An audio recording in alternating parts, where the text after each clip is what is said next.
Yo, what's up mga kaibigan? Nalina tayo magkwentuhan. So quick update lang nga tayo sa muling tapatan ng San Antonio Spurs at ng Golden State Warriors. Out pa din nga si Stephen Curry, ngunit nagbabalik naman si Wemby para sa Spurs. Agad niya nga pinakita ang kanyang impact sa game na ito. Tuwing nahahawakan niya nga ang bola ay automatic na nagkukumpulan ng small ball lineup ng Warriors sa kanya. Lumamang din ang double digits ng Spurs bago gumawa ng run ng Warriors upang may tabla ang game. Ngunit nag-iinit nga ang shooting ng Spurs. 50% nga sila sa 3 points. Natapos nga ang first half sa score na 60-58 in favor of Spurs. 10 points, 8 rebounds na si Wemby in just 14 minutes. 10 points, 6 rebounds din si John Collins. At 9 points naman kay Devin Vassell. Sa Warriors naman ay 12 points si Klay, 11 points si Chris Paul at 10 points si Andrew Wiggins. May 9 3-pointers ang Warriors at 8 naman ang Spurs. Both teams are shooting 50% nga mga kaibigan.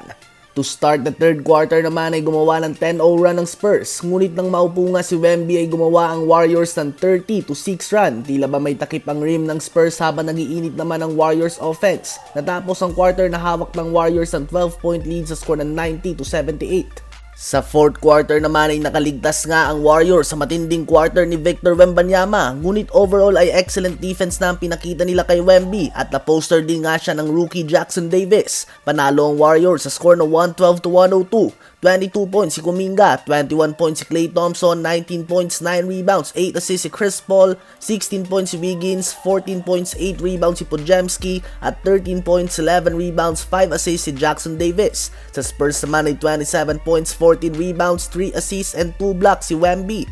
Ngunit 10 of 25 lang nga ito sa field at 3 of 9 naman sa 3 points. Ngayon ay tumungo naman tayo kay Anthony Edwards. Sa game nga kahapon kontra sa Los Angeles Lakers ay nagtala siya ng 25 points, 7 rebounds, 7 assists, 2 steals, 2 blocks, and 3 turnovers. Decent stats nga yan mga kaibigan.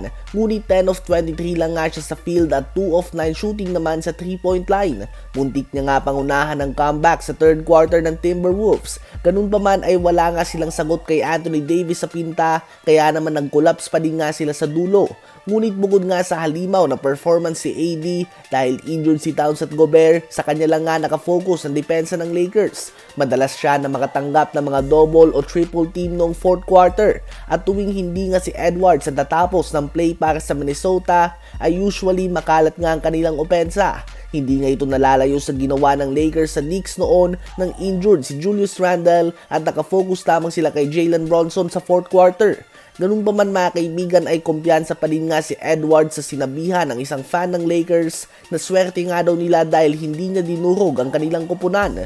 Si Edwards nga isang player na hindi takot sabihin kung ano man ang nasa isip niya at nagiging dahilan nga ito kung bakit siya ay isang controversial player. Ang iba nga ay gusto siya dahil mala Jordan o Kobe daw ito kung umasta. Habang iba naman ay sinasabi na mayabang daw ito dahil sila Kobe at Jordan nga daw ay may napatunayan na at si Edwards naman ay wala pa. Ano ba masasabi nyo tungkol dito?